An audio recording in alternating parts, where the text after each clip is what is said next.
Welcome back to Chow Time Pods. Your host, Red. Got a visit from Paul Joseph Watson. Modern dating is effed up beyond all recognition. I just want to talk about something because, I'm just so confused. POV, you're at the club and the fish aren't biting. Yeah, if the fish aren't biting, it's not the fish that are the problem, it's the bait. So, now my biggest fear is, Or the fish are just very, very smart now and understand what that bait is. going up to guys and them not talking back to me. Because, I went to the club last week and I walked up to this, group of guys because I'm, bubbly, whatever. And they just stood there and looked at me. What was going through their mind? Oh, I don't know. 10 years of being called a toxic male for merely glancing at a woman. The Me Too movement demonizing men as predators. It sucks. And when he put up the picture of Aziz, I'm like, damn. This man almost pretty much lost his career or lost his height of fame because of this. Just over a bad date. I don't think they know what they were missing. But, that's a real fear of mine now. Maybe they could sense your neurotic pick me, give me attention energy and didn't want to end up getting publicly shamed in a dumb TikTok clip. Guys, I'm on the street and this man just came up to me and asked if I wanted to go home with him right now. That's not what I said. Why don't men approach women anymore? Ew, ew, please get away from me. Please get away from me. Fair enough. Thank you. Thank you. Okay. Thank you. What the hell is wrong with men? Exhibit A right there. I love when men leave me comments like this because I'm objectively very beautiful and I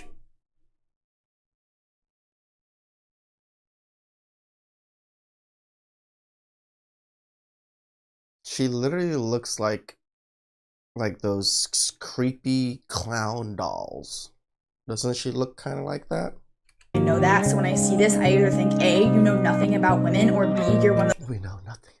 those Republican closeted gay men. I'm objectively very beautiful. Has nose ring and calls any right-wing man who doesn't fancy her gay. I'm objectively very beautiful. Yeah, what a catch. No one wants to date a bigot, and I think politics play a larger role in dating and dating choices by women than men are even capable of understanding. And then I think they sit on the internet and complain it's because they don't have enough money and they're too short. But really, it's because of your fucked up belief system. That's why women aren't dating you. Here we go, the henpeck hand returns. Prepare to get nagged into oblivion. If you voted for somebody who repeatedly bashes marginalized groups of people, bashes minorities, bashes women, has no respect for them at all, yeah, that says a lot about your character, and that's unattractive to most women because that's an ugly trait to have. It shows that you condone those behaviors. Because well-adjusted pretty women Because those were the guys you seem to pick.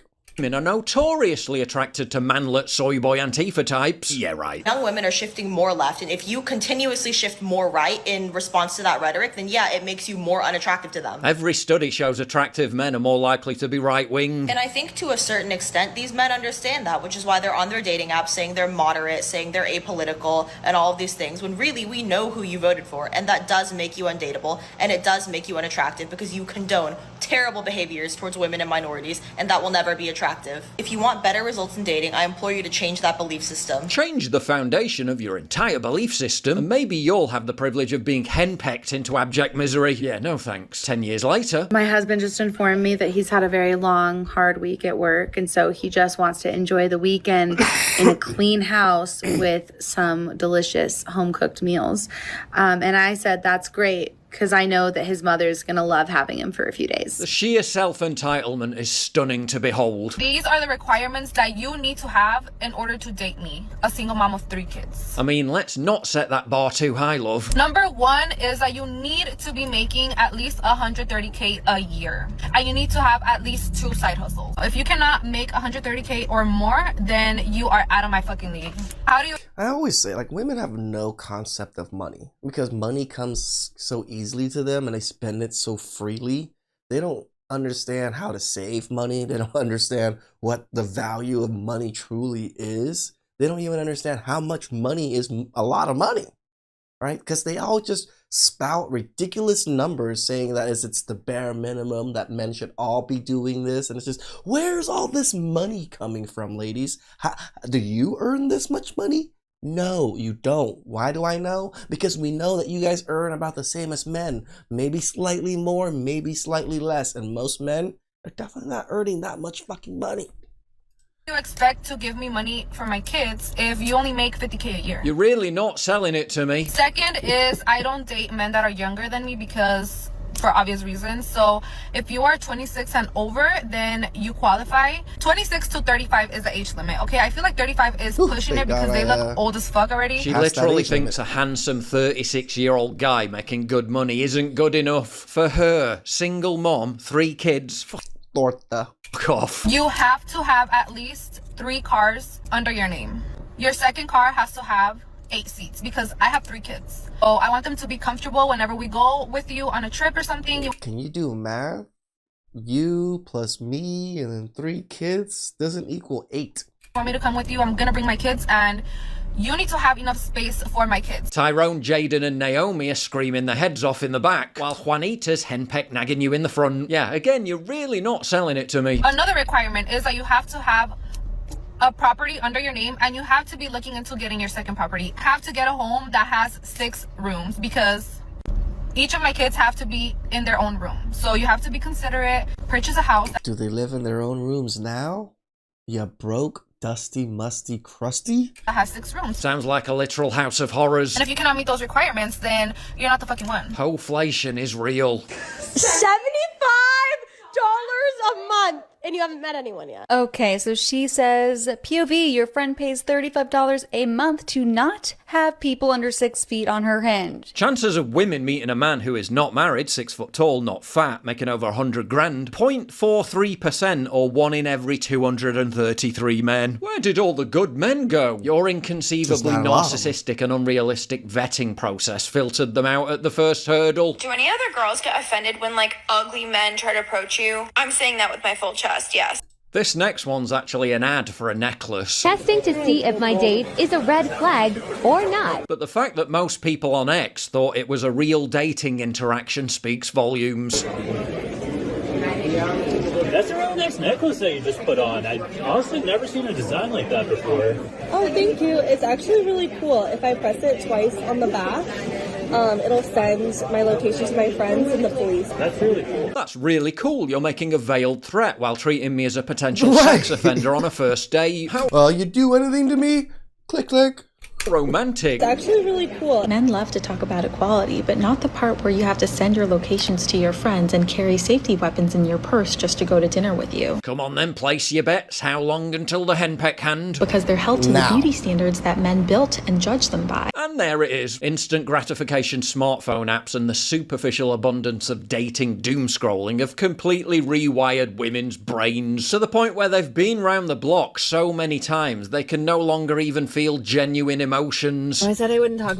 I mean, they say it, right? It's the more partners these women have, the less they're able to connect with whoever they end up with. Their connections are so fried of how many people are connecting into them that, the connection is a little warped. That's what happens when you connect too goddamn much. About my dating life on here, but I feel like I cannot be the only one who feels alone in this. Just went on a first date, and this is no offense to this man, obviously. Perfectly fine, normal, lovely date. It's getting to the point, though, that that's the problem. Like, there's just nothing happening. And I just feel no sparks and no chemistry with people, and I feel bad. Observe the stultifying impact of digital meat market-driven hypergamy in all its haunting hideousness. Because I feel like it's just me. I'm going out with really handsome, accomplished, interesting people, and I feel nothing. I feel like I'm just another... And this is exactly why we say women that hit the wall, just avoid them. Because this is the type of women that they are. They end up being so emotionless and so, well, when it comes to the opposite sex and building connections with the opposite sex in relationships. Other girl, like I'm one of a million, and there's just nothing special about me. Probably not presenting that great either, not like that sparkly or interesting or like dynamic at all, because I'm just so depleted. I know my person's out there, but starting to really question if I even have it in me to find them anymore. Female goes on yet another date and meets her own worst enemy. Herself. Listened to Maisie Neely's book today, and through all of the hardships she had, she just kept going and kept dating and kept seeing people, and I admire people so much that have that in them, because I just don't have it in me. I thought I was safe and I thought I was done, and like having to do this again, it just feels like work every time I go on a date, and it feels like so hard. She's literally rejected so many men. It's made her so numb that her innate basic ability to pair bond is totally fried. Saw a great video recently of a female counsellor explaining that she has lost track of the number of 25 to 35-year-old female patients who described their perfect man. And then when asked about the last 5 men she slept with, not a single one had the traits described. Ended things with a guy who wanted to marry me because I'm still hung up on a guy who only wanted me for sex. How many bad boys do they need to plow through before realising this is a losing strategy? You would think maybe 1 or 2, but women are a little thick-headed, so it requires hundreds. And even then, they might not learn.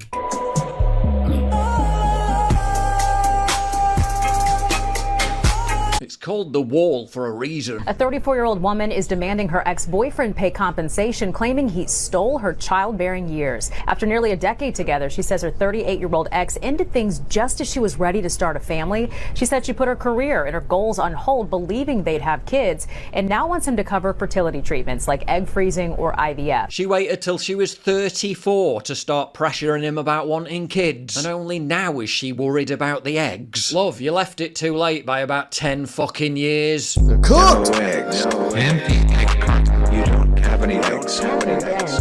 See if you can crack the case as to why this girl's having so many issues with dating. I don't want a roster. I don't want to go out and date. I don't like this hookup culture. I don't like any of it. Like, I don't want to do any of this. Like I'm just sitting there, like a magazine, going through like clothing. That's what it feels like. It's like, what is this dating stuff? What is Hinge? What is Tinder? What is all of this? Like, it's disgusting. Seems like a total mystery. I'm now sitting here at 25, having to figure out how the fuck to get back in these fucking streets so I can figure out, so 10 years down the line, I'm not sitting there single still with my daughter being an only child. Cracked it. Vogue magazine is having a boyfriend embarrassing now. Women are obscuring their partner's face when they post, as if they want to erase the fact they exist without actually not posting them. The result of women... It just shows women don't care for men. They just literally want resources from men, right? To be able to post and then still post a picture of you two together and then still blur out the man's face?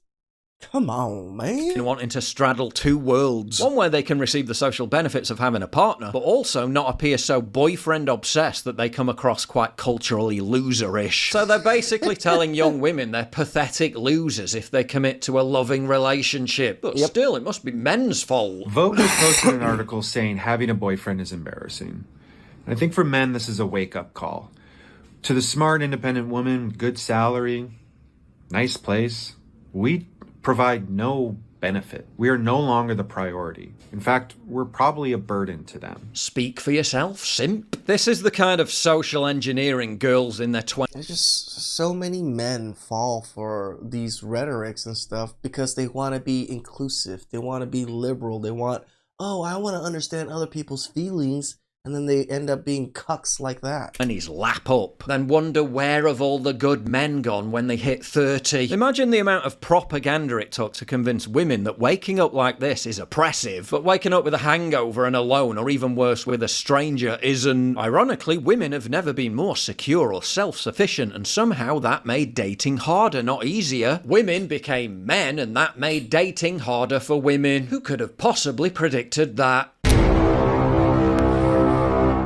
It is funny that women are the freest that have ever been, with the most rights and the most whatevers, but they have been the most miserable that women have ever been throughout all of history also.